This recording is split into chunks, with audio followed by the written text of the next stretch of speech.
Good afternoon, everyone. I was starting to present my dissertation topic, which was BIM in design for manufacturing assembly, bridging the gap in AECO Industry 4.0.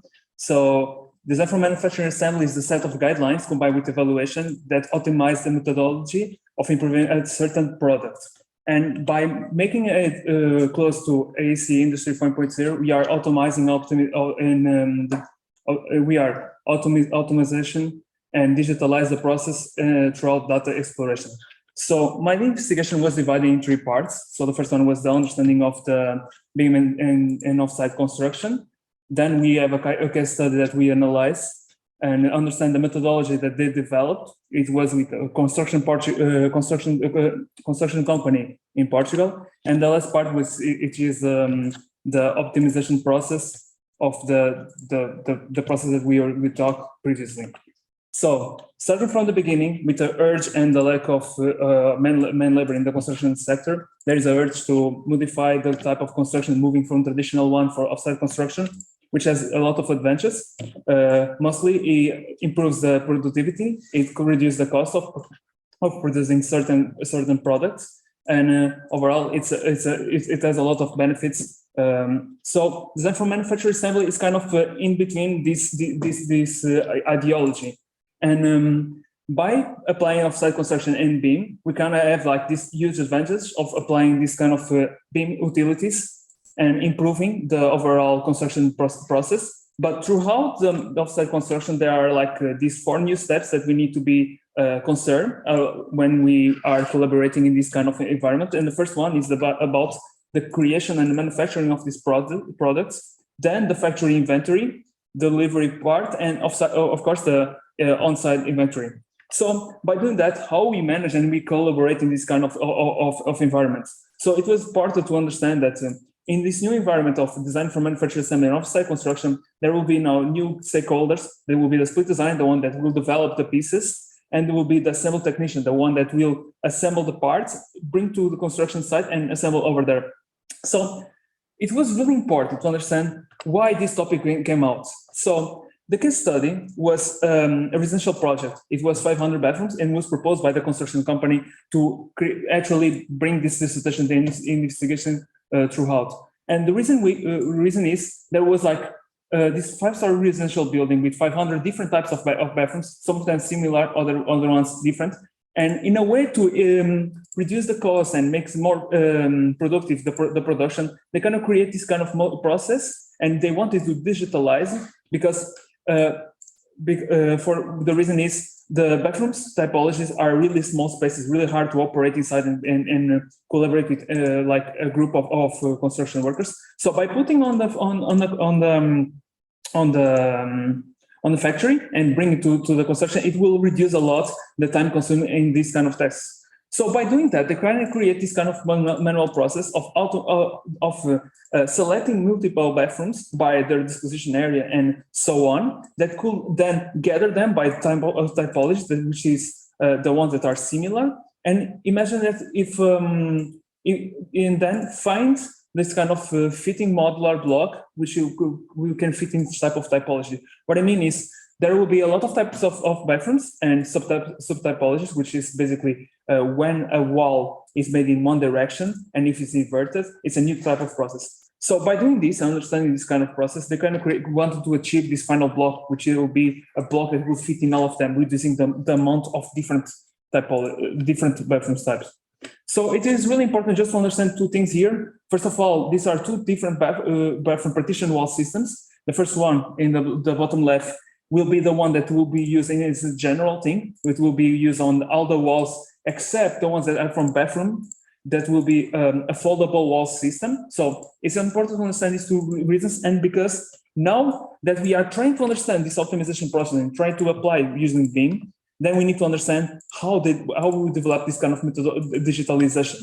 So by doing that, firstly, it's really important to understand that we need to import information inside the model. So by doing a new IFC, we are creating these new stakeholders. They have a different part in the process. We need to import the information that actually we need, which will be the room boundary, and then by simply applying a group of codes, we can create and generate the new wall types by just the interior boundary face. This will create new walls that are partition walls. It will be just the walls that are near the room, not the others that are outside.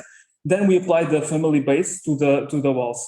And then there is kind of this information guideline that will be by exposing the element ID, which is the unique code in the model. We can actually track the walls and the rooms in all the process, and we apply the same process in the by applying the room ID to the wall. So we all know that this wall belongs to that room specifically.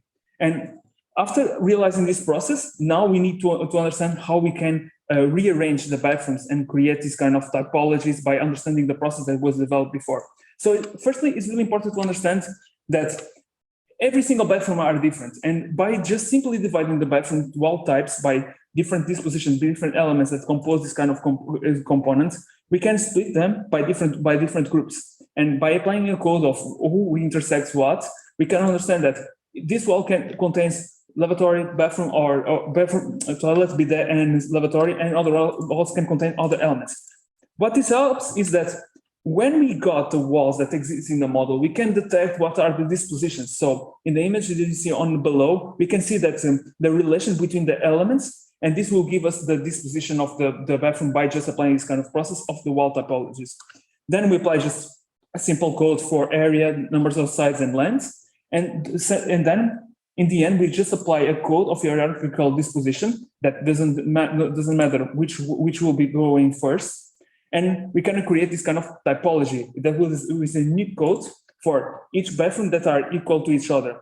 Then you can see on the bottom one, but there comes a problem. So basically we detect that some bathrooms might be similar, but because the one of the criteria were met wrongs, the fact that they were applied like that, they can be from one and another. And because there is no existing boundary between both of them, we need to create a different code just to simply apply this process. So the first process was the one that was close to the one that the construction company developed. And the second one will be a different one. So basically, all the bathrooms will be gathering the XI axis, and they will be extended, and they will focus on the extreme point of the bathroom. And by creating these kind of intersections, they can group them by how they are split around the bathroom.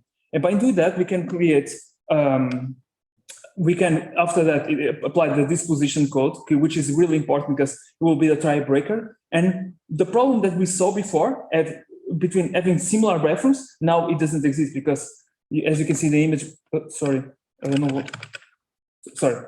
So you can see in the image below that this process, this problem doesn't occur right now, and due to the gathering of points that we saw before. So now we need to understand. If you see before, this image is like these bathrooms are like similar, but actually they are different because they are inverted in relation with their axis. And by doing that, we need to understand how this disposition inside the bathroom works. Beside the walls, understanding all the elements are gathered inside these walls. So we need to apply this kind of subtopologies room code. And how they work. So basically, room dispositions take the element vector, and they create a relation between the door, which is let's say the main focus of the bathroom, and then the lavatory, which is the most important piece in there. And they create this kind of relation between the vector Cartesian coordinates. And then by applying ideology of geographical coordinates, we can create this kind of code that creates a relation between the north, south, east, and west.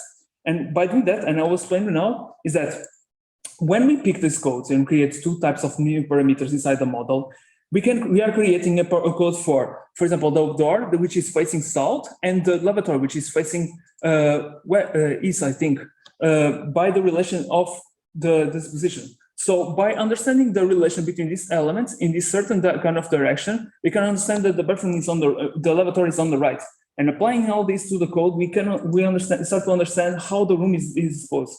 Remember, we don't need to understand where exactly wall is belongs. We need to understand each position, because first of all, we need to understand that there was already a code which defines where exactly are the elements inside the wall. These are in the typology. So then we just need to apply the same principle to the toilet position, because we just want to understand if the lavatory is the toilet position is it on the left or on the right, and we apply the same principle of the previous code by just applying the coordinate the Cartesian coordinates, no geographical coordinates, by simply knowing that from if the imagine that the element is pointing south, the lavatory will be placed in east or west. So by understanding if the x is positive or x is negative, we understand if the element is on the right or the element is on the left by this kind of comparison. Then, with the use of the wall types, we understand which rooms contain this certain type of door, and applying all them together in a hierarchical way, we can achieve the subtypology methods. So then, after we got all this information, we are starting to understand better how we can manufacture, we can produce, we can prefabricate this kind of pieces. And by doing that, we just export information as a Power Query and Power Pivot to understand the relation between all the topologies and the ones that can be produced more often in comparison with others. So in this graphic, you can see from that typology, these subtypologies are the ones that are more prefabricated, which means they are suitable to be for design for manufacturing assembly. Not all the elements needs to be, but the ones that are more repetitive, actually, the more they exist similar, the better it is for manufacturing. So the second part was not about the walls, not about the rooms, but about the walls. So basically the code detects which walls contains this certain dimension to be easier to be produced in the manufacturing process, and reconstruct these kind of walls that are really similar to each other by just simply understanding what are the key dimensions of each one of them. And lately, and because of all kind of dynamo constraints and concurrence of events, because from dynamo you cannot adjust automatically the walls, because you need to create them from the beginning, from the root, from the line. We kind of need to create this kind of automatic process or this kind of data that can help us making better decisions for the fittest modeler, which will be done by manual decision and talking with the stakeholders throughout the process.